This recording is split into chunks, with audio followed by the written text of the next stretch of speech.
Je me permets de prendre la parole en préambule, simplement pour d'abord inviter ceux qui sont encore en train de déjeuner à nous rejoindre parce que nous avons pris du retard.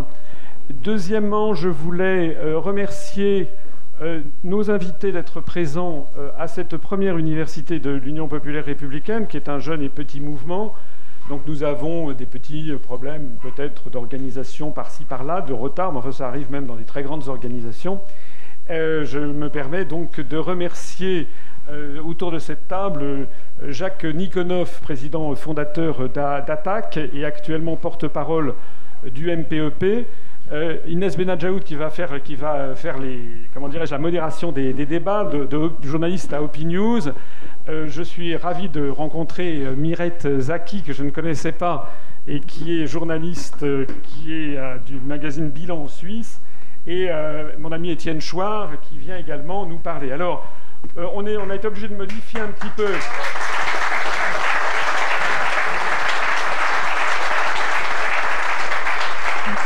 On a été obligé de modifier un petit peu la chronologie des événements parce que je crois que Jacques Nikonov doit partir plus tôt.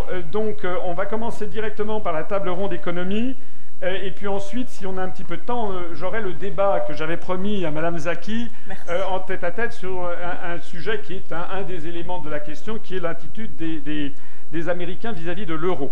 Je voudrais dire encore deux choses avant de céder la parole. La première, c'est de vous remercier aussi tous d'être venus. On a eu quand même, ça n'était pas gagné d'avance puisqu'on a décidé l'organisation de cette université à la fin du mois d'août, donc tout à fait au tout dernier jour du mois d'août. Donc on a eu 3 semaines pour l'organiser. C'est tout à fait excentré par rapport à Paris. Et donc il y a en fait, je crois, un nombre important de personnes qui sont venues, ce dont je me félicite. Et la deuxième chose ce dont je me félicite et dont je vous remercie bien entendu collectivement.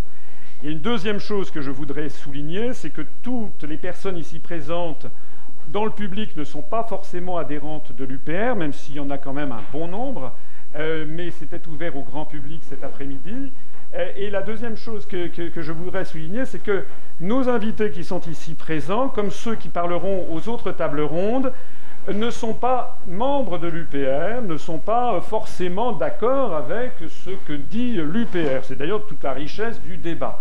Donc je voulais le souligner parce qu'il ne s'agit pas pour nous de faire de la récupération. Voilà, ce n'est pas parce que Étienne Chouard ou Jacques Nikonov sont venus ici que forcément ils sont prêts à adhérer à l'UPR ou à nous rejoindre. On peut avoir des différences. En revanche, de la même façon que on le verra tout à l'heure en parlant avec Robert Ménard ou avec Abdelkrim Branin, Francis Laloupeau ou bien Slobodan Despot, ils sont d'accord sur le fait qu'on a le droit de débattre et qu'on a le droit d'aller jusqu'au fond des vraies questions, et notamment des questions concernant l'Europe. En tout cas, on a le droit de débattre entre républicains. Voilà, c'est pour ça que je voulais les remercier. Et maintenant, je me tais parce que vous allez m'entendre ce soir, donc je vais quand même laisser la parole principalement à nos invités. Merci.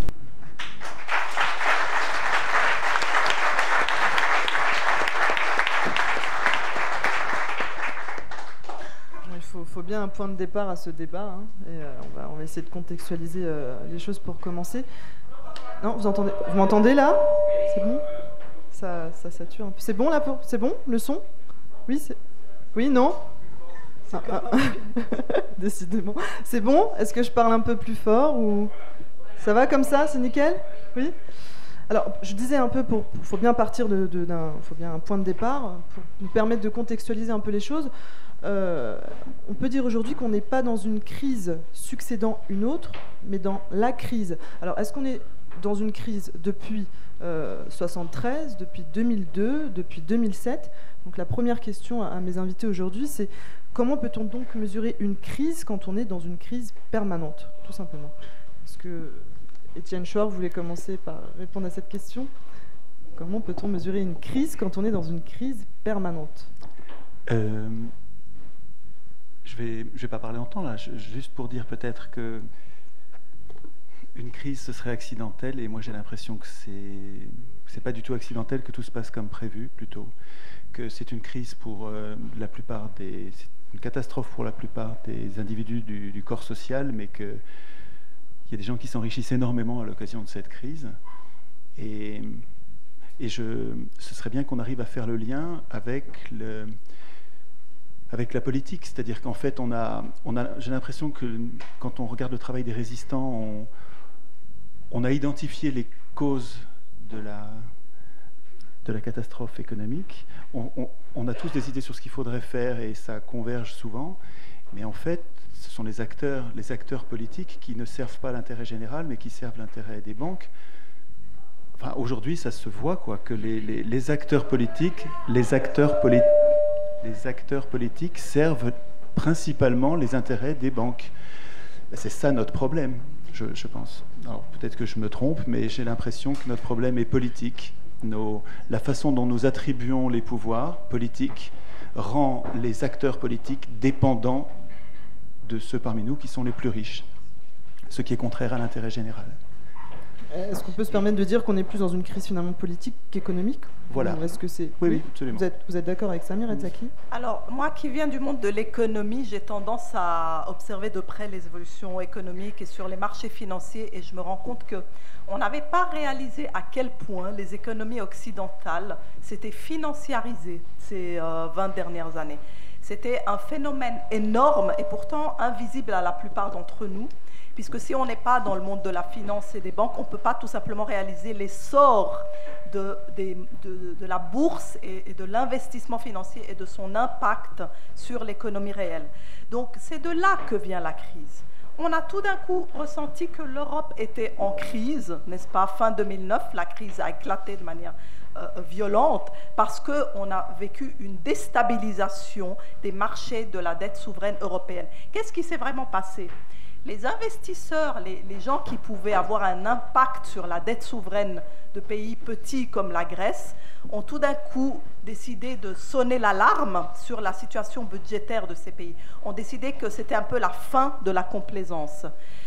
Il se trouve que parmi ces investisseurs, certains ont des intérêts financiers très étroits et à la fois extrêmement puissants et peuvent s'enrichir en démolissant le marché de la dette souveraine européenne. Parce que l'Europe prêtait le flanc à cette attaque possible de la part du monde de la spéculation, qui est devenu aujourd'hui un monde absolument démesuré par rapport à l'économie réelle. Si vous prenez le monde financier virtuel, vous arrivez à 10 fois l'économie mondiale.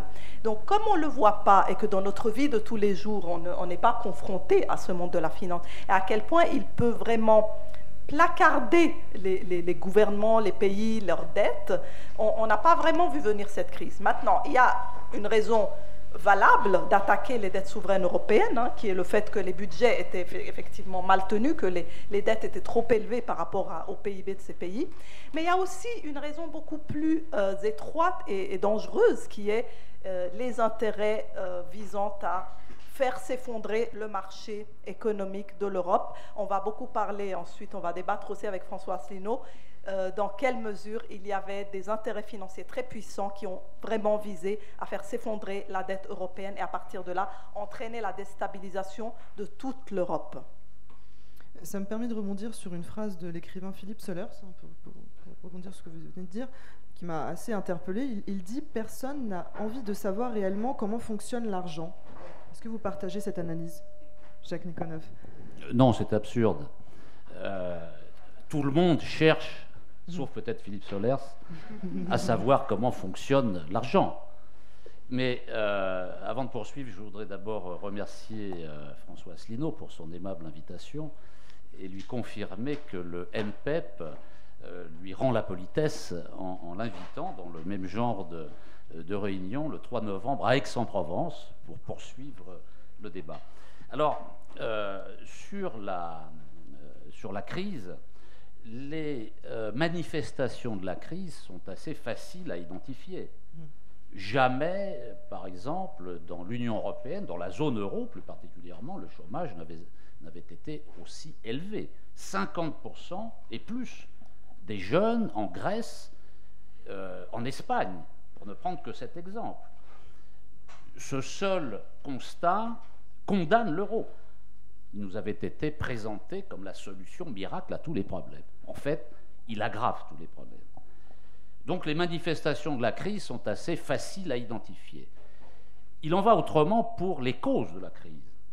Mais il faut bien réfléchir aux causes de la crise si l'on veut régler la crise, la résoudre. Comment résoudre un problème dont on ne connaît pas les causes? C'est compliqué. Alors, quelles sont les causes de la crise? Selon moi, c'est la crise, fondamentalement, des politiques néolibérales. Qu'est-ce que ça veut dire? Ça veut dire, et la crise, elle prend naissance après 1968. Pourquoi? Pour une raison très simple. En 1968, il y a la convergence de trois phénomènes. D'abord des luttes syndicales très puissantes dans tous les pays occidentaux, aux États-Unis, au Japon, dans les pays européens. Lutte syndicale pour l'amélioration du sort des travailleurs. Et ces luttes syndicales obtiennent des résultats tangibles en termes de droits syndicaux, en termes de conditions de travail, en termes salariales, en termes de durée du travail. La conséquence, c'est une baisse des profits, évidemment. Ce qui va au monde du travail vient en moins sur les profits. Baisse des profits, baisse de la productivité. Et puis un climat social néfaste pour les classes dirigeantes. Agitation dans les entreprises, perte de contrôle dans certaines entreprises. Et une politisation de la population importante. On parle d'autogestion, on parle de changer la vie. Et donc, il y a une réaction des classes dirigeantes qui se fait un peu dans le désordre au début, après 1968, autour de la tricontinentale, des forces venant du Japon, des États-Unis et d'Europe, avec pour objectif de reprendre la main. Les classes dirigeantes ont perdu la main. Il faut donc rediscipliner le salariat occidental. Rediscipliner le salariat occidental essentiellement par la réorganisation du travail à l'échelle planétaire, les délocalisations. Et on va donc assister plus une guerre idéologique massive dans les médias. Les forces, les classes dirigeantes vont mettre les médias à leur service pour mener cette guerre contre les peuples, et notamment le monde du travail occidental. Sur quoi va reposer essentiellement vont reposer les politiques néolibérales? Sur, je l'ai dit, la réorganisation du travail, c'est-à-dire sur la diminution du salaire et du pouvoir d'achat injecté dans la société. Le résultat, c'est quoi? C'est que lorsque l'on baisse les salaires directement ou indirectement par le chômage, les produits et services fabriqués dans la société ne trouvent plus preneur.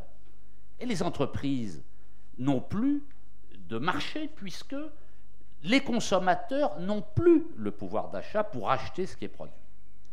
Alors comment vont faire les classes dirigeantes pour résoudre cette contradiction? Elles vont faire trois choses. D'abord, elles vont encourager le libre-échange. Puisqu'on ne peut plus vendre nos produits chez nous, on va essayer de les vendre ailleurs.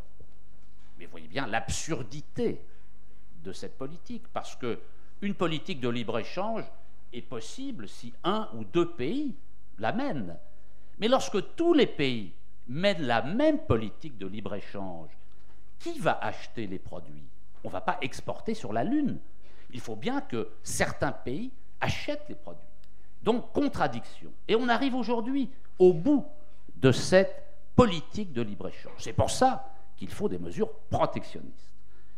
La deuxième politique menée, la deuxième façon de résoudre le problème, la contradiction, a été d'inventer des mécanismes financiers, des produits financiers spéculatifs, visant à créer du profit en dehors de la sphère réelle de la production.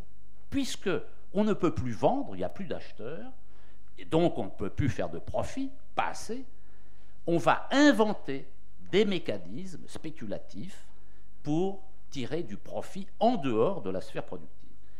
On voit aujourd'hui les limites encore une fois, de cette politique dans laquelle nous sommes encastrés. Et puis la troisième façon de résoudre la crise, ça a été d'organiser l'endettement des États et des ménages, et des entreprises d'ailleurs. Une organisation consciente et planifiée de l'endettement. Pourquoi? Parce que quand vous endettez les ménages, aux États-Unis, avec les subprimes par exemple, le système des subprimes, vous injectez de manière artificielle du pouvoir d'achat dans la société pour relancer la machine. Mais on sait très bien qu'au bout d'un moment, il y a là aussi contradiction. Ça marche quand le marché monte. Mais le marché, au bout d'un moment, il ne monte plus. Il ne peut pas monter jusqu'au ciel. Il s'arrête et il redescend. Et il y a crise. Donc, voilà mon explication. Je termine là. Les étapes principales de cette crise permanente dans laquelle nous sommes depuis les lendemains de 68, c'est 71, la fin des accords de Bretton Woods, qui casse le système de stabilité d'échange. Il n'y avait pas de crise financière avant 71, quand il y avait les parités fixes. C'est 1973, la première crise du pétrole. C'est 79, la révolution monétaire, avec la victoire des monétaristes qui changent les politiques monétaires à la Fed, la nomination de M. Volcker, où les politiques keynésiennes sont abandonnées pour mettre en œuvre des politiques monétaires libérales. C'est 89, la chute du mur, c'est 2007, la crise des subprimes, aggravée par la crise de l'euro. Bon, voilà moi la lecture que je fais de la crise, et la conclusion que j'en tire, c'est qu'il faut parvenir, pour la résoudre, à un rassemblement politique, parce que là c'est un accord politique qui est nécessaire pour résoudre les problèmes, un accord politique inédit qui porte sur l'essentiel, l'indépendance nationale, parce qu'on ne peut pas résoudre la crise dans le cadre des institutions multilatérales, qu'il s'agisse du FMI, de la Banque mondiale, de l'Union européenne.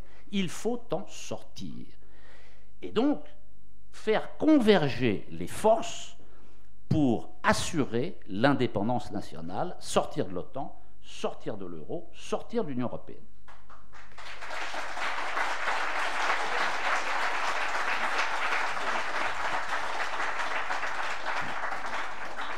François Asselineau, est-ce que vous partagez l'analyse que vient de nous Jacques Nikonoff sur les causes je partage déjà les conclusions. Donc.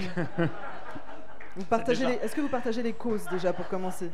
Oui, je suis d'accord avec. Je vais faire preuve d'œcuménisme aujourd'hui. Je suis d'accord avec tout ce qui a été dit auparavant.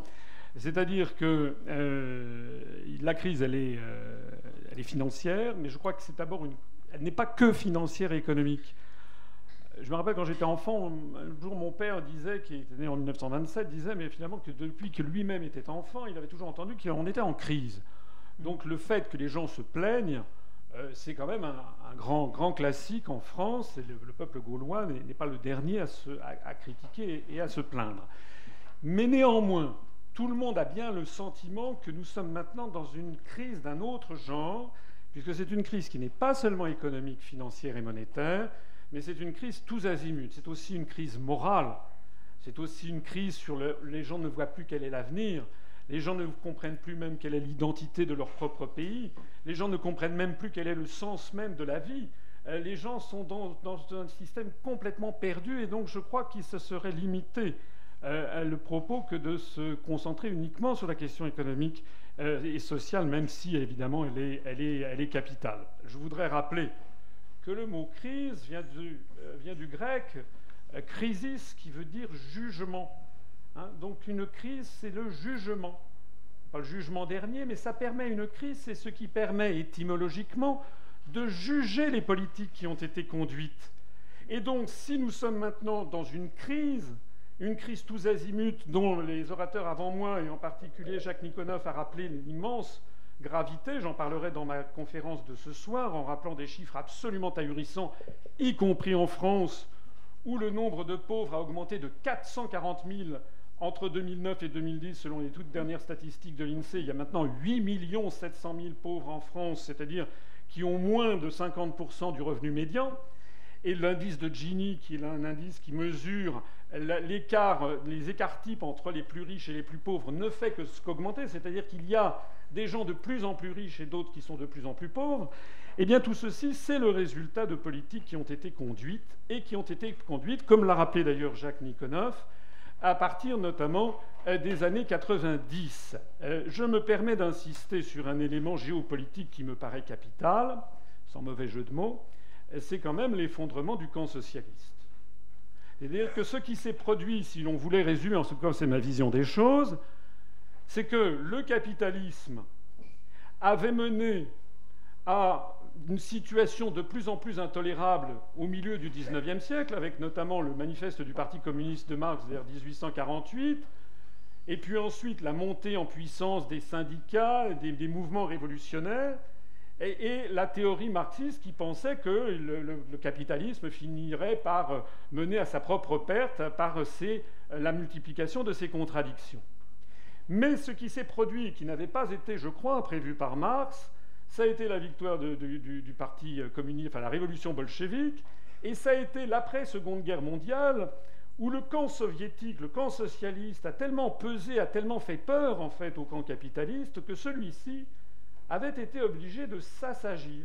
Et donc ça a été le développement des politiques keynésiennes, le développement d'un État très redistributif pour corriger les inégalités, l'apparition d'une gigantesque classe moyenne dans les pays d'Europe occidentale et en Amérique du Nord, de telle sorte que cet indice de Gini dont je parlais avec Science à l'instant s'est réduit, c'est-à-dire que de plus en plus, il y avait une tendance à l'écrasement des différences sociales, ce qui a été en fait l'apparition des 30 Glorieuses. Or, ceci n'avait pas du tout été prévu par Marx, ce qui a fait qu'on a pensé que la théorie marxiste en fait était désuète.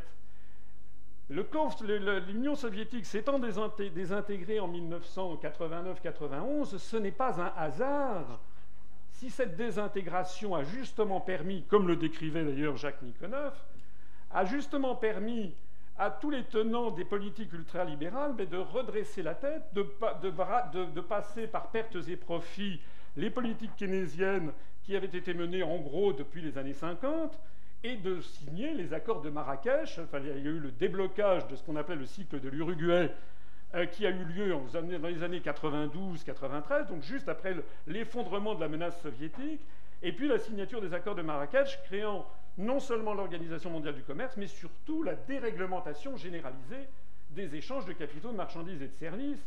Et ça a permis quoi ? Ça a permis en fait aux gens qui ont de l'argent, plutôt que de faire fabriquer des objets en France ou en Allemagne ou aux États-Unis ou au Canada ou en Italie, de les faire fabriquer en Chine, parce que le hasard de l'histoire a voulu qu'au même moment la Chine se débarrasse de l'idéologie maoïste, et donc de faire ces transferts comment dirais-je, ces délocalisations. Or, tout ceci a été absolument permis et autorisé par ce principe, par cette idéologie qui nous est inculquée depuis 1950 avec la déclaration Schuman et depuis 1957 avec le traité de Rome, qui est une idéologie qui postule l'idée de péremption de l'idée nationale. Et donc, c'est la Commission européenne qui a topé, qui a contracté, si j'ose dire, en la personne du commissaire européen de l'époque qui s'appelait Sir Léon Brittan, avec M. Michael Cantor, qui était le US Trade Representative. C'est eux deux qui ont débloqué ce système. C'est la Commission européenne qui favorise les délocalisations. C'est l'article 63 du traité sur le fonctionnement de l'Union européenne et l'article 32 dont je parle dans mes conférences, je reparlerai encore ce soir. Donc les gens qui aujourd'hui vous disent il faut avoir une Europe qui protège, il faut un protectionnisme européen, se moquent du monde, puisque c'est justement l'Europe qui a permis le démantèlement de ces échanges et de ces protections. Voilà ce que je dirais en préambule. Merci. Reza qui veut se rebondir.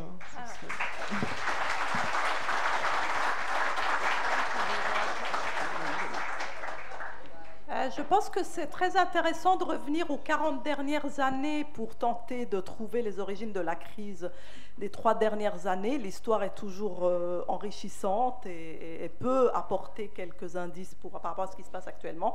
Cela dit, je pense qu'on amalgame trop de choses en remontant à 68 et en remettant en cause la globalisation, le libre-échange, etc., pour expliquer aujourd'hui la situation actuelle. Oui, la globalisation, le libre-échange ont contribué à créer des inégalités à l'intérieur même de la société européenne, y compris de la France. Mais mon objection est due au fait qu'il y a 2 aspects. Il y a la globalisation, un phénomène qui, de toute façon, n'est pas du tout uniquement lié à la Commission européenne ou à l'Union européenne, mais à des décisions d'entreprises, de multinationales à l'intérieur des pays, y compris de la France, de délocaliser et de poursuivre la logique de globalisation. Donc, le niveau national et le niveau européen, en ce qui concerne les délocalisations et la poursuite de l'internationalisation des activités des multinationales, n'est pas lié à la construction européenne en soi. Chaque pays a, dans les décisions de ses propres multinationales, en est venu à adopter cette politique de délocalisation dans un environnement généralement inspiré par effectivement le néolibéralisme et le libre-échangisme. Maintenant, la crise que l'on voit depuis 3 ans, qui affecte particulièrement l'euro, moi je la ramène principalement à un choc qui a été créé par tout d'un coup une accumulation de niveaux d'endettement phénoménaux et sans précédent dans l'histoire, principalement aux États-Unis. Les États-Unis ont décidé d'entreprendre, après 2001, quelques guerres au Moyen-Orient, notamment en Afghanistan et en Irak. Ces guerres leur ont coûté 7 000, 8 000 milliards de dollars, suivant les estimations actuelles. Cet endettement a été si phénoménal qu'il a bouleversé le destin de quasiment tous les pays occidentaux. Parce que cet endettement a doublé le niveau de dette qu'avait le gouvernement américain. À partir de là, on était dans des niveaux qui obligeaient les États-Unis à employer une politique beaucoup plus agressive qu'auparavant.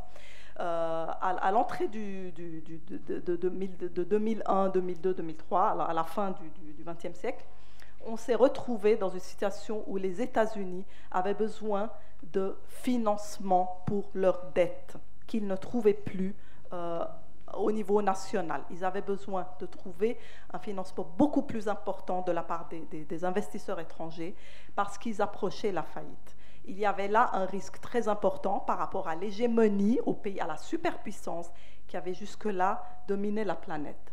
Et ça a conditionné toutes les crises qui s'en sont suivies. D'abord, ça a mené vers effectivement une politique de banque centrale qui a favorisé la croissance à crédit dans ce pays. Ça a favorisé la création de bulles immobilières, de bulles sur les bourses, les marchés de dérivés, les matières premières.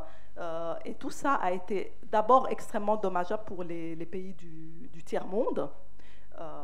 Et ensuite, progressivement, c'est venu aussi en Europe. Donc, le besoin de financement qu'ont les États-Unis aujourd'hui crée des tensions très importantes sur les monnaies, sur les marchés de la dette souveraine, et donc, en fait, une guerre, absolument une guerre économique au sein même de l'Occident. On est dans une situation où plusieurs pays d'Occident, États-Unis, Japon, Angleterre, ont besoin de trouver des fonds, et où les fonds sont rares. Donc, il faut attirer les fonds à soi, il faut montrer qu'on est encore une superpuissance économique. Et on se retrouve dans une situation où les différents blocs, États-Unis, Europe, sont en rivalité pour montrer qu'ils ont la meilleure situation économique possible, quitte même à modifier quelque peu leurs chiffres, à enjoliver leur situation pour pouvoir attirer des bailleurs de fonds. Et cette situation, pour moi, est vraiment la genèse de la crise qui a éclaté fin 2009 et dans des proportions effectivement différentes de ce qu'on avait connu. C'est vrai que dans les années précédentes, on a pu parler de crise, mais c'était sans commune mesure avec ce qui se passe actuellement, où c'est une vraie bataille entre gouvernements et entre banques centrales pour pouvoir faire prévaloir sa propre zone économique et monétaire. Face à ce constat, moi, je n'ai pas de solution rapide de dire, voilà, il faut sortir de l'OTAN, de l'Union européenne, européenne, du FMI, etc. Je pense que c'est plus compliqué que ça. Je pense qu'il faut d'abord prendre conscience qui est à l'origine aujourd'hui de ces tensions. Pour moi, c'est clairement ce sont les États-Unis, mais c'est l'objet du débat qui va suivre. Mais il faut que je insiste sur ce point très important, qui est la ligne explicative pour moi de ce qui se passe actuellement en Europe. Les États-Unis sont déstabilisés, ils ont donc besoin de déstabiliser d'autres régions rivales qui pourraient détourner d'eux des ressources, des fonds, des investissements, et qui entraîneraient en fait une crise très grave, beaucoup plus grave que celle qu'on voit actuellement, qui serait la crise de la dette souveraine américaine. Mais comment, Mirezzaki, dans un tel constat, vous êtes partisante de l'entrée de la Suisse dans l'euro? Alors,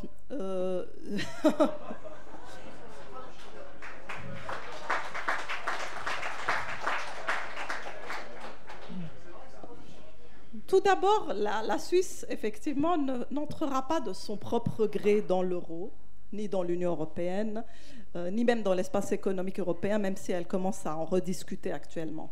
Le fait est que pour un petit pays comme la Suisse, exister auprès d'un bloc puissant comme l'Europe, la zone euro, l'Union européenne, a montré que quoi que l'on fasse pour imposer sa souveraineté, son état de droit, ses lois nationales, le référendum populaire en Suisse, on finit quand même par devoir adhérer à beaucoup, l'essentiel en réalité, l'essentiel des directives communautaires. Donc la Suisse, bien qu'ayant tout fait pour défendre son droit et sa souveraineté, se retrouve aujourd'hui avec 98% des normes européennes. On est à 98% euro-compatible aujourd'hui, quoi qu'on le veuille, à travers les accords bilatéraux avec l'Union européenne. Et donc, ce qui nous arrive à nous, les Suisses, c'est que nous avons dû, malgré nous, parce qu'il n'y avait pas d'autre voie en dehors des bilatérales. Dès le moment où vous n'adhérez pas à l'Union européenne, vous êtes obligé quand même de négocier avec vos principaux partenaires commerciaux, ce qui a donné lieu au bilatéral. Tous ces accords bilatéraux ont obligé la Suisse, n'est-ce pas, à adopter l'essentiel des normes européennes, tout en étant exclu du processus décisionnel. Ce dont les Français se plaignent aujourd'hui du manque de souveraineté et de démocratie dans les décisions prises en Europe, eh bien la Suisse, en étant en dehors de l'Europe, subit la même chose tout en n'étant pas membre du club. Elle se retrouve à devoir adopter les normes du marché commun. Donc je pense que ce n'est pas une question de volonté de la Suisse d'adhérer à l'Europe, c'est plutôt un entraînement dû aux pressions. Quand un bloc puissant existe et qu'il est à côté de vous et que c'est vos principaux marchés d'exportation, comme l'est l'Allemagne pour la Suisse, que pouvez-vous faire en dehors de faire des compromis et des accords économiques avec vos principaux partenaires? Donc moi j'amène là une touche de réalisme, de réel politique. La réalité, c'est qu'il faut prendre l'exemple suisse et s'en inspirer pour comprendre qu'un pays indépendant qui vit aux côtés de l'Union européenne ne peut pas faire grand-chose qu'à un moment donné devoir adapter son propre droit, ses propres lois, de rendre sa souveraineté malheureusement un peu flexible pour accommoder son voisin puissant. Vous pensez qu'elle aura plus à y gagner qu'à perdre, Mirezzaki? Alors aujourd'hui, restons un petit peu sur l'exemple de la Suisse. La Suisse a toujours estimé avoir beaucoup plus à gagner en restant en dehors de l'Union européenne qu'en y rentrant, ce qui était tout à fait vrai. Nous avions des taux d'intérêt très bas, une monnaie forte, un ratio d'endettement très bas, de moins de 60% par rapport au PIB, et nous avions notre secret bancaire qui offrait pour la Suisse un avantage comparatif permettant aux évadés fiscaux, n'est-ce pas, de l'Europe de venir tranquillement se réfugier en Suisse. Mais que s'est-il passé?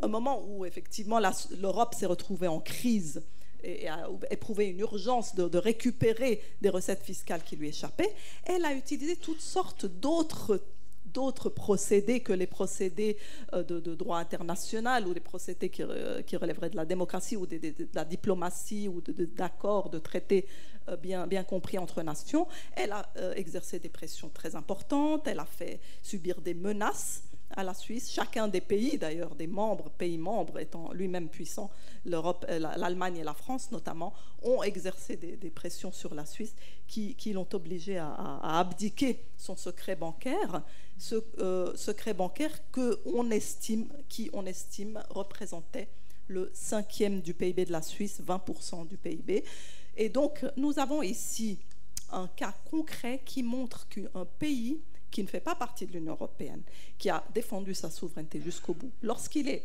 sous pression de la part d'un ensemble économique puissant, peut se retrouver en situation de renoncer à 100 milliards de francs suisses, ou à peu près un peu moins de 90 milliards d'euros, pour le 20e de son PIB, pour contenter un voisin puissant. Voilà le coût réel, le coût final de notre isolement, de notre politique d'isolement, de notre Alleingang, comme on le dit, ou du Sonderfall suisse vis-à-vis de l'Union européenne. Donc on peut le chiffrer aujourd'hui. Ce qui mène beaucoup de Suisses aujourd'hui à réviser leur point de vue, parce que quand on entre dans les politiques de force, eh bien, toutes les notions de souveraineté que M. Asselineau aime bien défendre, et qu'il a raison par rapport à la France, elles tombent très vite dès qu'on est face à un partenaire ou un adversaire plus puissant. Et là, on retombe dans la réelle politique et dans les rapports de force.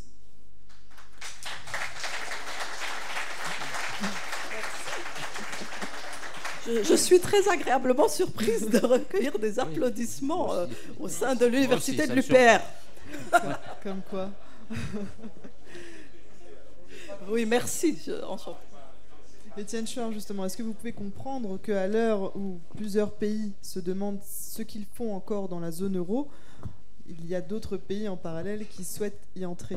Est-ce que vous avez à comprendre un peu le raisonnement que vient d'exposer ici Meretzaki?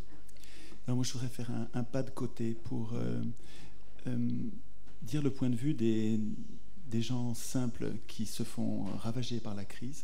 C'est un crève-cœur de voir que des analyses aussi lumineuses que celles de Jacques et François sur le plan politique, électoral, ne pourront pas gagner parce que, faute de médias, faute de financement, les acteurs politiques qui voient les solutions ne seront pas soutenus par les forces financières contre lesquelles ils luttent. Et donc, ils n'accéderont pas au pouvoir politique. Alors, pour les gens normaux, c'est un crève-cœur absolu de voir que les meilleures idées sont, par construction, tenues à l'écart de l'action politique. Quand je vois la façon dont les médias c'est pas mal retransmis le message de François pendant les dernières élections. Ils ne l'ont pas retransmis du tout. C'est absolument révoltant. Et donc ça rend dérisoire nos analyses qui sont pertinentes, mais qui se heurtent à une impuissance politique par construction. C'est-à-dire que nos institutions, par le jeu de ce qu'ils appellent le suffrage universel, et je découvre à 50 ans la supercherie qui a appelé ce mot suffrage universel, alors que ça consiste à désigner nos maîtres pendant 5 ans, parmi des gens que nous n'avons pas choisis, qui précisément sont choisis par les plus riches, et les plus riches ne choisiront jamais Jacques Nikonov ou François Asselineau pour exercer le pouvoir. C'est précisément ces institutions qui donnent le pouvoir aux plus riches d'entre nous, qui rendent les acteurs politiques, en les rendant dépendants des plus riches, les conduisent à mener les politiques que vous analysez si bien, mais qui perdurent malgré ces analyses. C'est précisément ces institutions qui devraient être la bonne approche. Si vous voulez, quand vous décrivez la façon dont ça s'est passé, quand vous décrivez les solutions qu'il faudrait mettre en œuvre pour régler les problèmes, on est frappé par la clarté, la pertinence, la justesse de l'analyse. Mais si vous ne prenez pas le problème à l'origine, c'est-à-dire notre impuissance politique, on se condamne à gesticuler, en ayant raison, mais à gesticuler. Pendant ce temps, il continue. Depuis 40 ans, nos parlementaires, nos représentants élus, depuis 40 ans, ils votent des budgets en déséquilibre.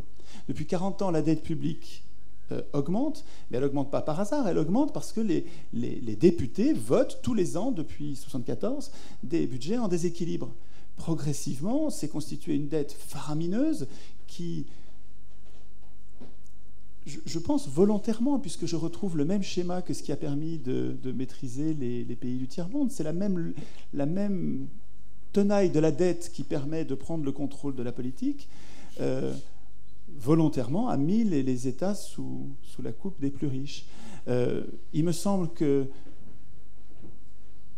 les petits partis qui donne le spectacle d'être moins, même pas du tout, mais d'être plus indépendant intellectuellement par rapport aux plus riches, devraient intégrer dans leur solution la solution institutionnelle.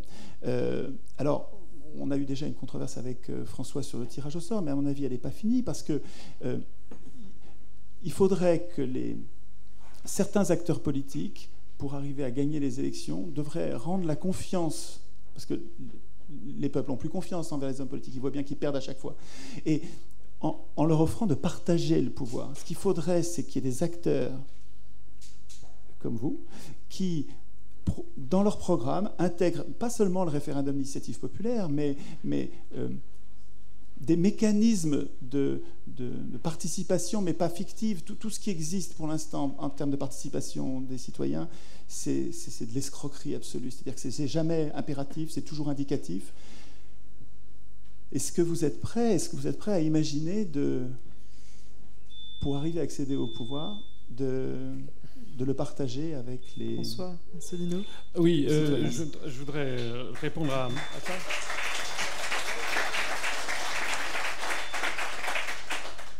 J'ai un petit point d'ordre, c'est qu'on a la table ronde suivante qui va parler justement des questions de démocratie, liberté d'expression. Donc c'est peut-être un petit peu, même si c'est vrai qu'il y a des corrélations, mais c'est peut-être un petit peu le sujet dont on devrait parler dans la table ronde suivante. Parce qu'on va parler effectivement de ces questions. Moi, je voudrais quand même dire, pour répondre à Étienne Chouard, que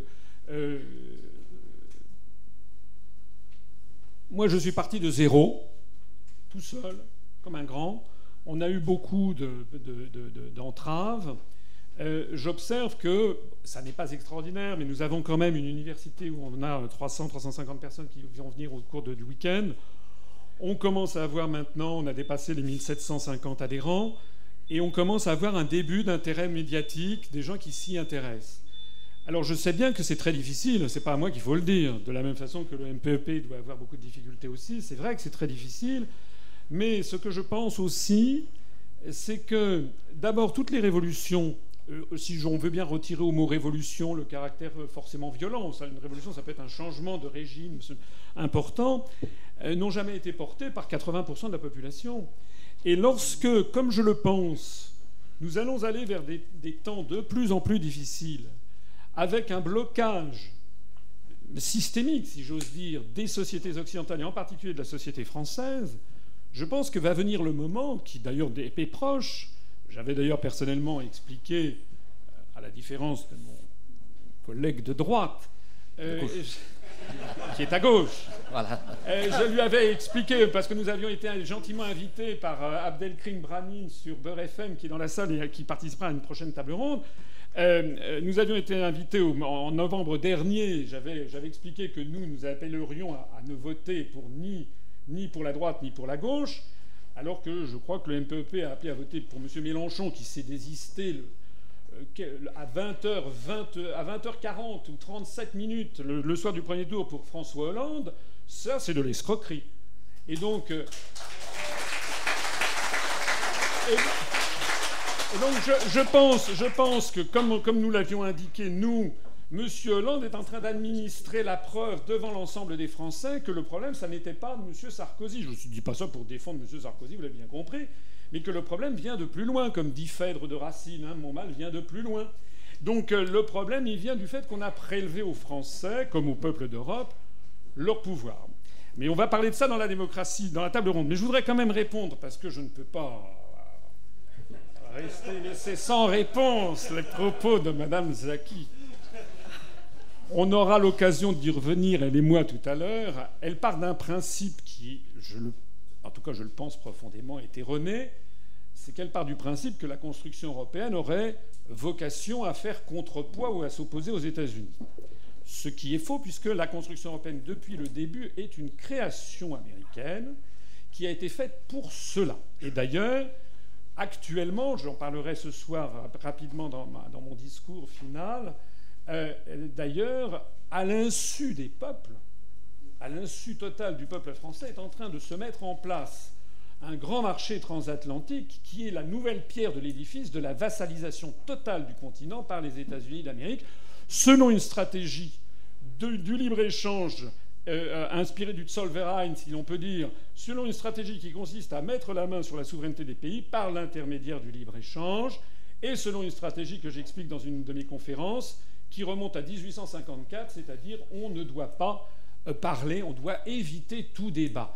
Et on évite absolument tout débat actuellement en France sur le fait que si tout va bien pour les gens qui dirigent l'opération, en 2014, c'est-à-dire dans moins de 2 ans, eh bien nous ferons partie d'une espèce de gigantesque marché commun américano-européen, dirigé en fait depuis Washington. Donc, c'est inexact. Oui, c'est tout à fait exact. Donc je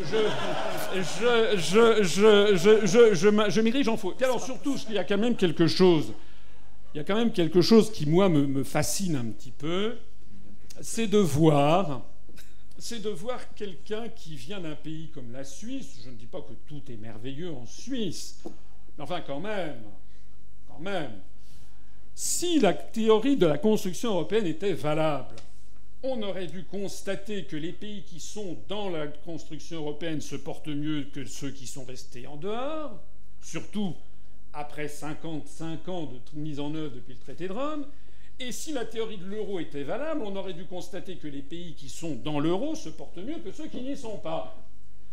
Donc, le problème, on aura beau m'expliquer par des propos savants que je ne comprends rien, mais il y a un moment à partir duquel, et déjà je vais dans le sens d'Étienne, c'est-à-dire qu'il faut quand même parler aux gens le langage qu'ils comprennent, il y a un moment à partir duquel c'est le principe de réalité, le principe simplement de l'observation scientifique qui vaut. Quels sont les pays d'Europe qui se portent le mieux? Ce sont ceux qui ne sont pas dans l'Union européenne, c'est-à-dire la Suisse, la Norvège et puis accessoirement l'Islande, notamment depuis qu'elle a botté les fesses de ses banquiers et qu'elle a décidé de ne plus payer ses dettes. Ce qu'elle peut d'ailleurs faire, puisque justement elle n'est pas dans l'Union européenne. Qui ensuite se porte mieux parmi les membres de l'Union européenne, ce sont justement les pays qui ne sont pas dans l'euro, c'est-à-dire la Suède, le Danemark, et puis tous ces pays, la République tchèque, et tous ces pays qui, les uns après les autres, sont en train d'expliquer qu'ils ne vont plus y entrer. La Bulgarie, la Roumanie, la Pologne. J'aimerais vous poser une question, s'il vous plaît. Attendez, je termine mon propos. Oui, j'ai une question très importante. La deuxième chose, donc, c'est que... Non. La deuxième chose, c'est donc que les pays qui sont dans la zone euro sont tous, y compris l'Allemagne, dans un état de plus en plus catastrophique. C'est faux. C'est tout à fait exact. La France est classée combienième au plan mondial des attendez, économies? vous n'allez pas monopoliser la parole. La Suisse est un tout petit pays. Elle a rebondi. Nous représentons les 27... Quelle classe et quelle galanterie! Mais j'aimerais Non, d'abord mais que vous avez un réponde. avantage en Suisse, Monsieur Asselineau. c'est votre souveraineté monétaire. Voilà le modèle suisse qui me paraît intéressant. On va donner la parole à Jacques. Non, je répondrai simplement oui à Madame Zaki. Oui. Combienième économie mondiale, la France? La France doit être... Ça dépend si on parle en parité de pouvoir d'achat ou en taux de changement. Mais en PIB, on doit être... 5e économie mondiale. Oui, on doit être 5e ou 6e. 5e, en-dessus de toutes les autres économies que vous avez citées qui sont en dehors de l'Union européenne. Non, mais attendez, mais ça n'a rien à voir. 5e économie mondiale. Mais attendez. Une des plus grandes économies mondiales, c'est la France. Pourquoi elle ne s'est pas effondrée? Elle aurait dû s'effondrer. Mais nous sommes en train de nous effondrer. Nous sommes... Ah bon? Oui, nous sommes... 40 ans après... Oui, nous sommes en train de nous effondrer. Depuis 92, il aurait fallu s'effondrer avant, puisque ça date de 92, le traité de Rome. Nous ne cessons de reculer. En termes de richesse par habitant, en termes de créativité. Il faut parler chiffres, là. Mais je parle chiffres. Mais en termes de créativité, en termes d'emplois industriels, en termes de recherche industrielle, en termes de niveau de vie par habitant, nous ne cessons de reculer. Alors évidemment, vous me dites, c'est comme les économies sont comme des gigantesques paquebots avec une très forte inertie. Donc effectivement, même monsieur... Elle devrait être 50e économie mondiale, et non pas 5e économie mondiale. Non, d'abord, nous ne sommes pas la 5e économie mondiale. Je pense qu'on a dû descendre à la 6e économie mondiale. Mais deuxièmement, regardez, regardez le niveau de vie par habitant. Regardez ce qui se passe à Singapour. Regardez ce qui se passe dans les pays d'Asie du Sud-Est, où le progrès, où il y a un progrès. Le niveau de vie est équivalent à celui des États-Unis. Il y a un niveau de vie qui ne cesse de progresser. Et donc, selon le programme des Nations Unies pour le développement, selon l'indice du développement humain du PNUD, du programme des Nations Unies pour le développement, les pays du monde qui sont au sommet de la hiérarchie mondiale, vous savez que l'indice IDH est un indice composite qui ne tient pas en compte, qui ne prend pas en compte uniquement le PIB par habitant, mais aussi l'espérance de vie à la naissance, la scolarisation, le nombre de femmes dans la vie publique, etc. Donc c'est un indice composite de développement. Ceux qui arrivent en tête, eh bien, c'est la Suisse, la Norvège et l'Islande. Et nous voyons que la France est en train de régresser. Alors évidemment, vous me dites, mais ça n'est pas grâce à l'Europe, c'est justement grâce au fait que nous avons des dizaines de générations auparavant qui ont fait en sorte que la France ait l'économie qu'elle est, mais qui est la sienne. Mais nous perdons actuellement, grâce notamment aux délocalisations à l'article 63 du traité sur le fonctionnement de l'Union européenne, nous perdons actuellement 800 emplois industriels par jour et une usine par jour. Voilà la réalité de la situation.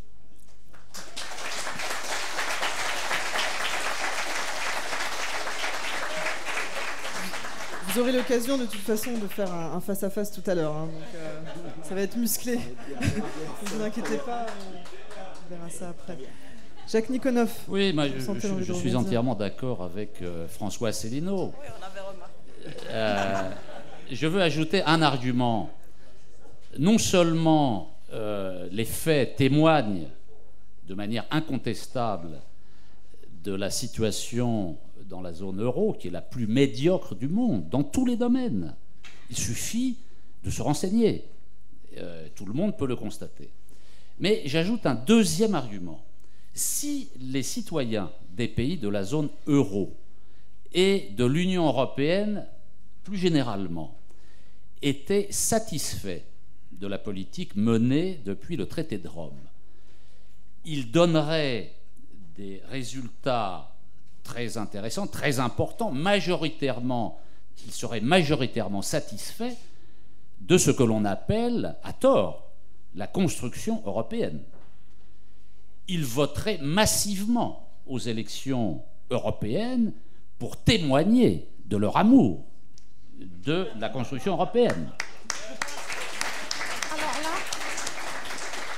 Or, à quoi assiste-t-on en matière électorale lors des élections européennes? Depuis la première élection du Parlement européen en 1979, c'est la chute libre en matière de participation. Il y a des pays dans lesquels aujourd'hui il y a plus de 70% d'abstention. 80. Mais qu'est-ce que c'est que cette démocratie? C'est bien là. Ça, c'est la preuve que ce système ne marche pas. Et je voudrais juste donner quelques chiffres à partir de 3 sondages qui viennent d'être publiés. Peut-être vous les avez vus passer. C'est très intéressant. Il y a l'enquête traditionnelle, une des enquêtes traditionnelles de la Commission européenne. La volonté de conserver l'euro parmi les sondés des 27 pays reste majoritaire. 52% aujourd'hui des citoyens des 27 veulent conserver l'euro. Ils étaient 63% en 2007. Et ceux qui ne veulent plus de l'euro sont passés à 40%. C'est-à-dire que parmi les citoyens des 27 pays de l'Union européenne, près de la moitié sont contre l'euro. Encore quelques mois, et ceux qui sont contre l'euro seront majoritaires. C'est une source d'espoir. Attendez, Nat, vous n'êtes pas seul. Ensuite, la confiance dans l'Union européenne, aujourd'hui, n'est que de 31%. 31% seulement des citoyens des 27 pays de l'Union européenne ont confiance dans l'Union européenne. Chute libre. L'image de l'Union européenne est en chute libre, 31%. Bon, je passe le reste des... Deuxième sondage de la fondation allemande Bertelsmann. Que dit cette fondation? Elle dit que 65% des Allemands seraient mieux sans l'euro, 50% des Français, 76% des Polonais. Ils seraient mieux sans l'euro. Le troisième sondage, c'est celui du Figaro de cette semaine, que vous avez peut-être vu, qui dit que si le traité de Maastricht, si le référendum sur le traité de Maastricht avait lieu aujourd'hui, le non l'emporterait par 64% des voix. Excellent! C'est un excellent résultat. Et puis, un dernier chiffre pour bien montrer comment nous sommes en train de devenir majoritaires. Et je terminerai sur, par exemple, les questions politiques. Parce qu'on voit qu'il y a dans la société française, mais au-delà, dans les autres pays européens, la même préoccupation, se libérer du système de Bruxelles, résoudre la question sociale, résoudre la question du chômage, remettre en place de véritables systèmes de protection sociale. C'est ça que veulent les citoyens. Et c'est ça qu'empêche l'euro et les politiques de l'Union européenne. Alors, Étienne Chouard disait tout à l'heure, il faut accéder au pouvoir politique. Oui, telle est la question. Comment accéder au pouvoir politique? Eh bien, il suffit de regarder la carte politique pour s'apercevoir, en effet, que c'est la question qui nous est posée aux uns et aux autres. Il ne faut pas compter sur le Parti socialiste. Il ne faut pas compter sur l'UMP. Le Front de gauche, pour lequel nous avons appelé à voter, est dans l'impasse. Il a fait acte d'allégeance à l'Union européenne et à l'euro. Et je réponds à mon ami François tout à l'heure en lui disant que Mélenchon, quand il appelle à se désister pour Hollande, l'avait dit dès le départ. Hein. On savait très bien, il l'avait dit. Bon, passons. Vous n'en êtes que d'autant plus fautif. Oui. Ah, après c'est un choix qu'il faut assumer. Nous avons essayé d'aller jusqu'au bout pour faire bouger une partie de la gauche dans le bon sens, sachant que plus de 60% des sympathisants du Front de gauche sont pour la sortie de l'euro. C'est avec eux qu'il faut travailler, pas avec les appareils. Et donc, nous sommes un certain nombre de petits groupes qui ont des préoccupations communes. Comment se rassembler et comment intervenir dans le sens qu'indiquait Étienne, c'est-à-dire la prise du pouvoir. Parce que telle est la question. Comment peut-on faire? Il faut trouver les moyens de se regrouper sur la base, je pense, de l'histoire de notre pays et en particulier des pages glorieuses écrites pendant la Seconde Guerre mondiale avec le Conseil national de la résistance.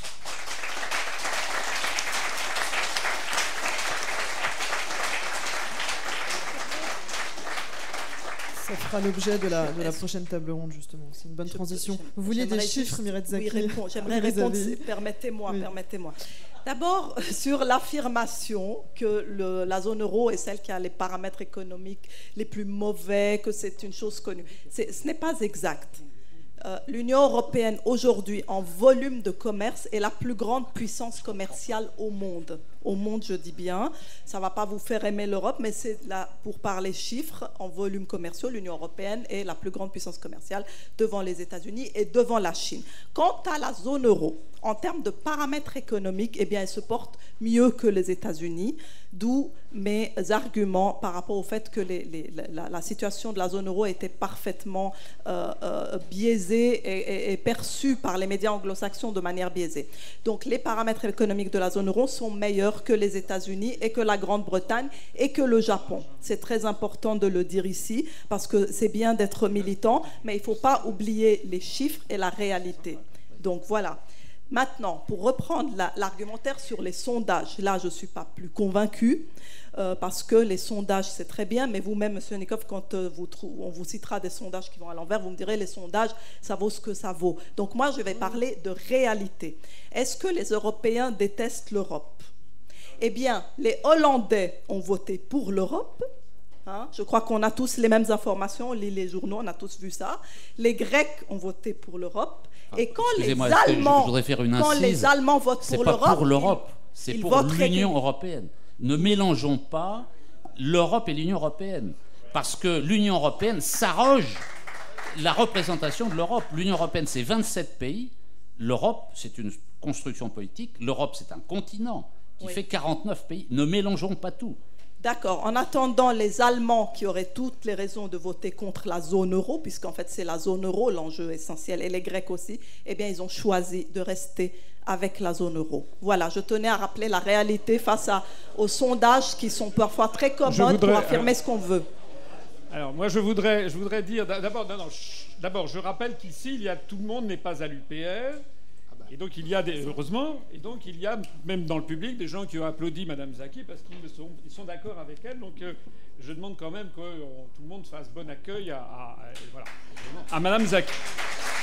Merci. Deuxièmement, je vais utiliser un petit stratagème chinois qui s'appelle cacher une épée derrière un sourire.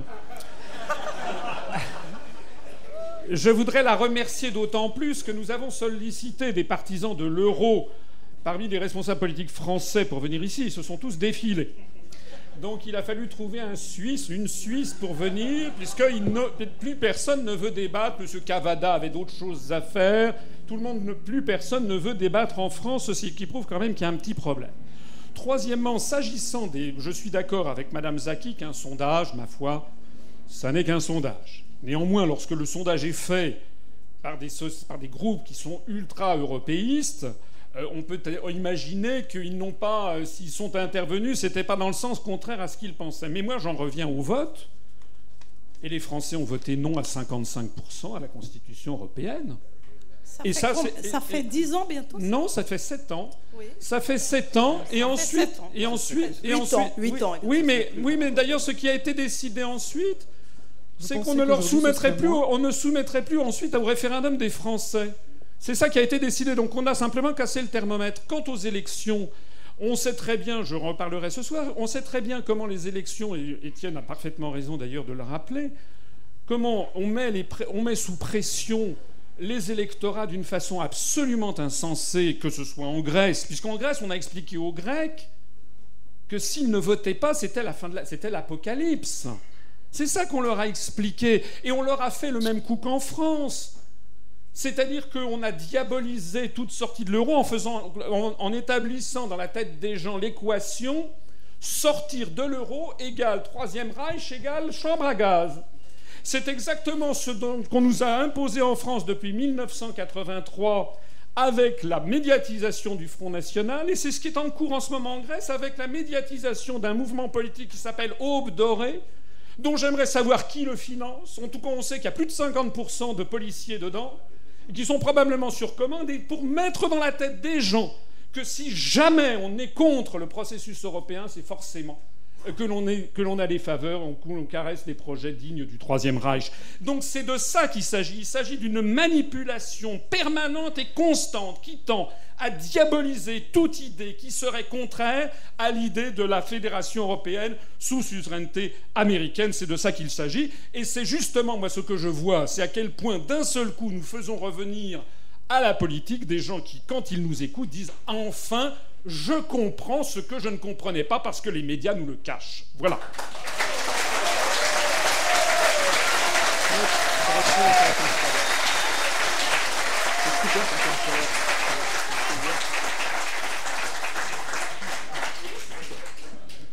Mireille Zaki, je reviens juste sur un point, là, 55% en 2005 contre la Constitution européenne en France. Vous pensez qu'aujourd'hui, 7 ans plus tard, il y en aurait plus ou moins? Non, mais Alors, je pense que c'est le genre de sujet qui est très facile à utiliser du point de vue des militants, des partis politiques des différents bords d'ailleurs. Chacun va lutter parce qu'on n'a pas l'information.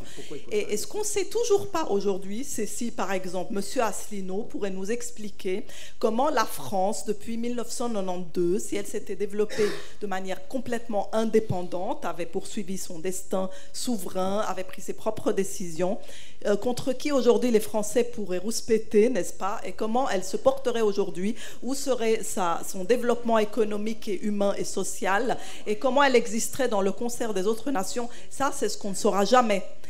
Mais je constate néanmoins qu'ici, nous sommes dans une salle où 99% des gens sont pour sortir de l'Union européenne, et donc il faut que nous ayons ce débat par la suite à propos de est-ce que c'est nécessaire ou pas, et qui est vraiment l'ennemi des Français. Est-ce que c'est vraiment l'Europe? Voilà.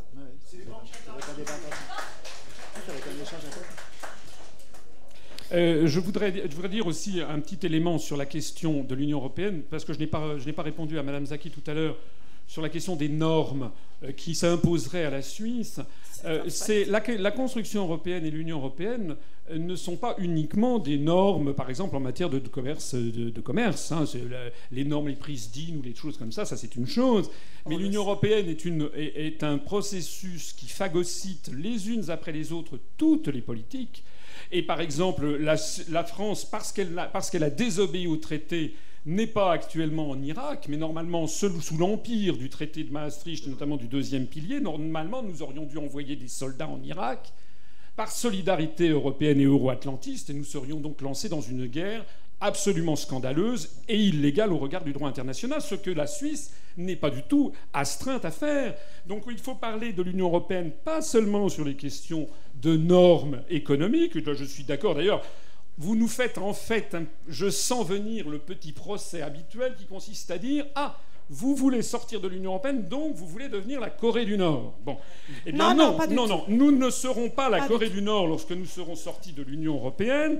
De la même façon, c'est exactement, je le dis souvent, c'est comme si vous habitez dans un immeuble où il y a 27 copropriétaires et puis quelqu'un dit vous allez tous vous transformer en communauté hippie, vous allez enlever toutes les fenêtres, toutes les portes et tout le monde va vivre les uns chez les autres. Et si vous disiez non, moi je préfère rester chez moi, et que quelqu'un lui dise ah mais comment ça, vous voulez donc rentrer au Carmel? Non, c'est pas parce qu'on veut avoir sa propre souveraineté, être chez soi, que l'on s'enferme et que l'on se ferme du monde. On peut d'ailleurs avoir, et j'y reviendrai tout à l'heure, dans la table géopolitique, on peut d'ailleurs avoir des liens. Je m'étonne d'ailleurs, Madame Zaki, compte tenu de vos origines, que vous ne le souligniez pas. On peut d'ailleurs avoir des liens, comme c'est le cas des Français, avec les pays du monde arabe, avec les pays d'Afrique, qui sont de très loin beaucoup plus importants pour la France que les liens avec la Slovaquie ou l'Estonie.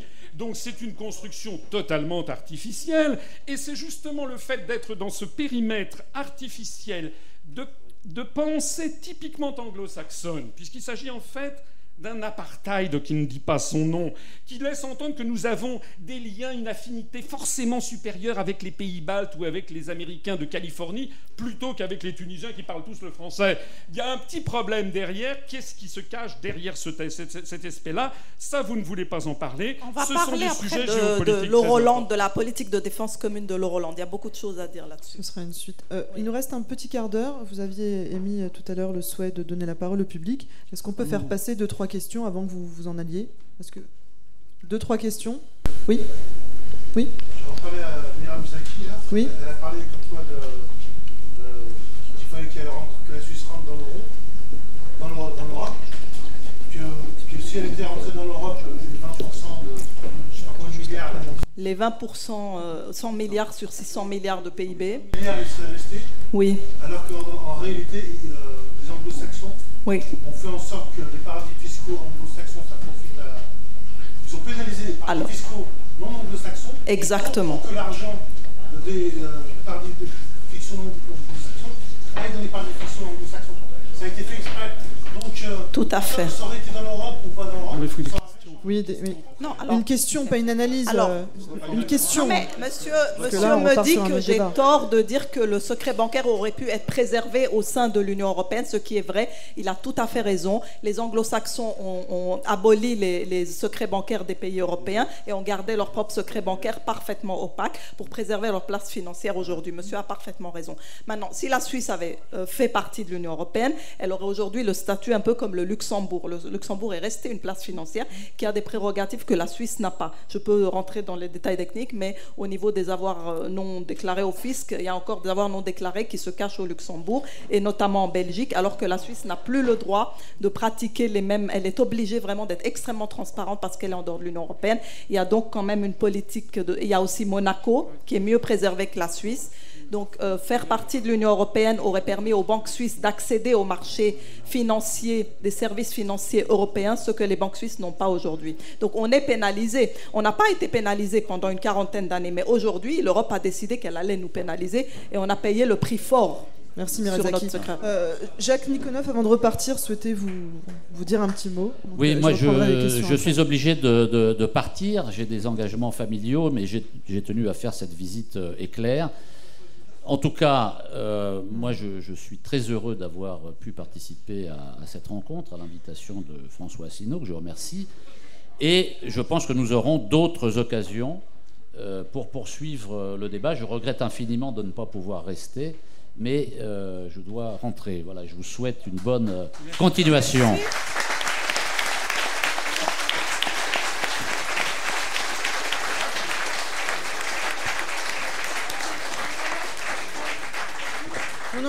Non, on prend pas la parole comme ça. Hein. Vous avez déjà eu le droit à une question. On passe le tour. Non, il n'y a pas juste un truc par rapport à... Oui, madame. Monsieur Nikonov. Ah. C'est pas moi qui ai dévié le sujet.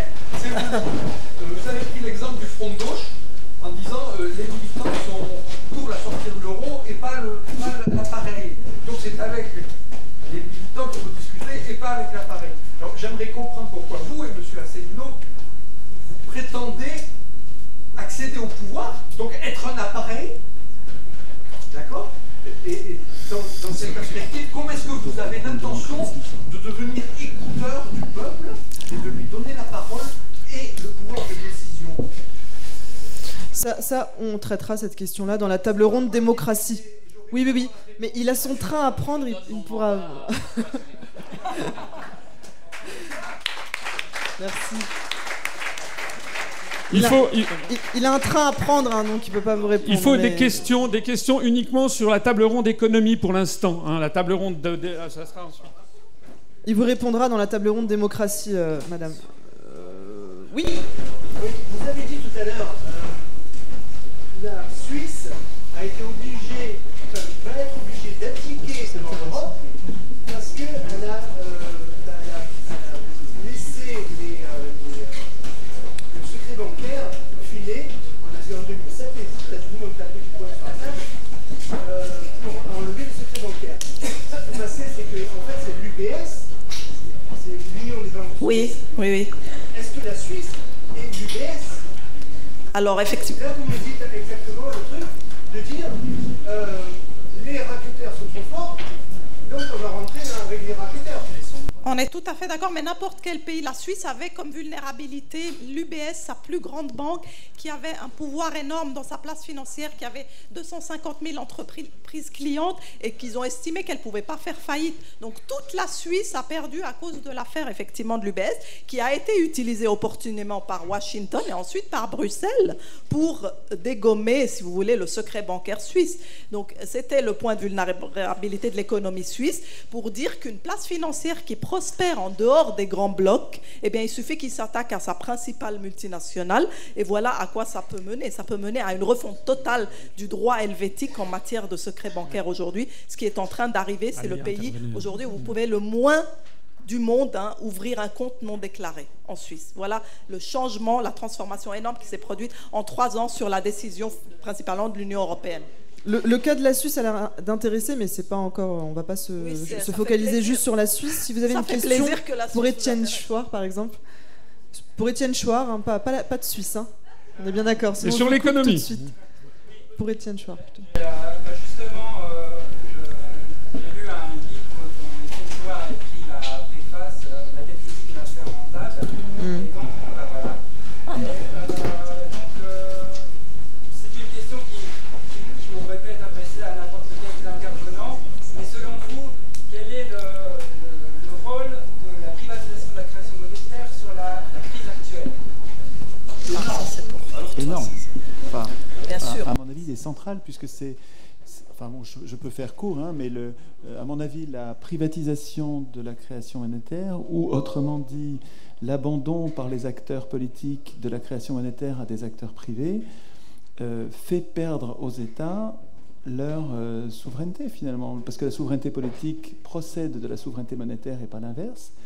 Et en abandonnant la création monétaire à des acteurs privés, les représentants politiques ont lâché l'essentiel. Tout le reste suit. Et donc je pense que si on cherche la cause des causes, moi je remonte plus loin encore, puisque je reviens à la conscience des gens du fait qu'ils doivent écrire eux-mêmes leur constitution. Les citoyens ne pourront gérer leurs affaires de façon indépendante que quand ils écriront eux-mêmes la Constitution. Mais sans aller jusque-là, on peut déjà au moins effectivement repérer dans les causes centrales de la crise, la crise entre guillemets, l'immense puissance économique qu'a donnée l'appropriation de la création monétaire à certains acteurs, et qui leur a permis de prendre le pouvoir politique et d'accroître encore, par un cercle vicieux, enfin vertueux pour eux et vicieux pour nous, leur puissance politique, économique. Donc c'est très lié. À mon avis, c'est très lié. Je ne sais pas ce qu'en pense François. Mais... Oui, sur ces questions de dette et de création monétaire, je crois qu'il faut insister sur 2-3 choses. C'est que lorsque les États-Unis ont rompu les accords de Bretton Woods de 1971, d'abord, ils l'ont fait parce qu'ils ont attendu que De Gaulle dégage de la scène, puisqu'en fait, ils avaient créé de la monnaie de façon qui ne peut... Normalement, vous savez que le dollar était librement convertible en or. C'était l'étalon de change-or qui avait été fixé par les accords de Bretton Woods de 1944. Et à partir du milieu des années 60, déjà, ils avaient émis plus de dollars et ils n'avaient dans caisse or, ce que De Gaulle avait souligné dans sa conférence de presse du 4 février 1965. Et s'ils l'ont fait, c'est d'ailleurs pour un motif qui est exactement comparable à celui que Mme Zaki rappelait tout à l'heure au sujet des guerres en Afghanistan, c'était dans les années 60 les dépenses extraordinaires qu'ont commencé à occasionner notamment la guerre du Vietnam. Alors, les États-Unis ont brisé les accords de Bretton Woods, mais ils avaient un argument qui reste valable, qui n'est pas sans valeur, c'est qu'il est difficile à concevoir que l'on puisse faire dépendre la création monétaire d'un matériau physique, et notamment de sa production, de sa découverte. Donc il y a toute une théorie monétaire et financière sur le sujet, c'est que c'est un peu absurde que les besoins monétaires doivent être en réalité déconnectés de cet agrégat physique, et donc il y a eu la volonté de transformer l'or dans ce que Keynes appelait une relique barbare, c'est-à-dire le traiter comme une matière première comme les autres. Alors le problème, c'est qu'une fois qu'on a, comme dit l'autre, quand on a franchi les bornes, il n'y a plus de limite. C'est-à-dire que ça avait effectivement des inconvénients, mais la suppression a aussi des inconvénients qui sont colossaux. Puisque s'il n'y a plus de limite à la production monétaire, on peut en créer jusqu'à ad infinitum. C'est donc la raison qui a été techniquement mise en avant dans les années 72 et 73 pour que, en France, ça a été cette fameuse loi de 1973, mais tous les États, les uns après les autres, ont fait pareil, puis ça a été gravé dans le marbre du traité de Maastricht, et qui a été de, en fait, retirer aux États le pouvoir de création monétaire pour qu'ils se financent sur les marchés avec des taux d'intérêt, de telle sorte que l'on pensait que ceci assagirait les États et les forcerait justement à ne pas s'endetter, à ne pas faire de déficit. Ce qui, comme l'a rappelé Étienne, n'a pas été le cas, puisque, comme il le rappelait tout à l'heure, depuis maintenant 1974, on vote constamment des budgets en déficit. Alors la réalité, c'est que la situation... Et l'inflation a décuplé. Voilà. Alors ça veut dire que... l'inflation... Ça veut dire que le sujet est assez complexe. D'ailleurs, s'il était simple, il serait facile de trouver une solution. Il est d'autant plus complexe qu'un système monétaire international par définition, nécessite l'accord de tous les principaux États du monde, à commencer par les États-Unis d'Amérique, qui sont le premier à bénéficier de la situation actuelle et du privilège dollar, puisque en fait, ils peuvent s'endetter sans pleurs et racheter par appartement le monde entier, jusqu'à ce qu'ils aient maintenant des dettes extraordinaires, détenues notamment par les Chinois ou par les Japonais, ou par beaucoup de peuples du monde, de cette monnaie qui ne vaut plus rien. Donc tout le monde, on est dans une situation qui... je n'ai pas pour l'instant trouvé dans la théorie qui que ce soit, y compris des prix Nobel, qui sache exactement comment en sortir, puisque à la fois tout le monde sait bien que le système est au bord d'une explosion générale, puisque le dollar potentiellement ne vaut plus rien, mais qu'on ne sait pas non plus pas très bien comment on pourrait le remplacer. Voilà en tout cas mon apport à ce débat. Ce qui est certain, c'est qu'il vaut mieux dans la conjoncture actuelle avoir un petit peu d'or avec soi. Tout à fait. Parce que l'or, même si l'or n'est plus intégré dans un système monétaire légal, il n'en demeure pas moins que, comme le disait De Gaulle le 4 février 1965, on n'a jamais trouvé mieux comme étalon de transfert de richesse entre les nations depuis le Big Bang, puisque l'or a des qualités intrinsèques de rareté, de beauté, d'inaltérabilité, de concentration dans un faible volume d'un très fort poids, et par ailleurs est admis dans toutes les civilisations du monde, quelles que soient les religions, les civilisations, les continents, etc., comme le symbole même de la richesse. C'est pour ça que l'or s'impose. Et surtout, si vous avez de l'or, gardez-le. Ne faites pas... Moi, je vois fleurir dans toutes les villes de France des magasins qui veulent vous racheter votre or. S'il y a une floraison de magasins qui veulent vous racheter votre or, c'est qu'à Anguille sous roche.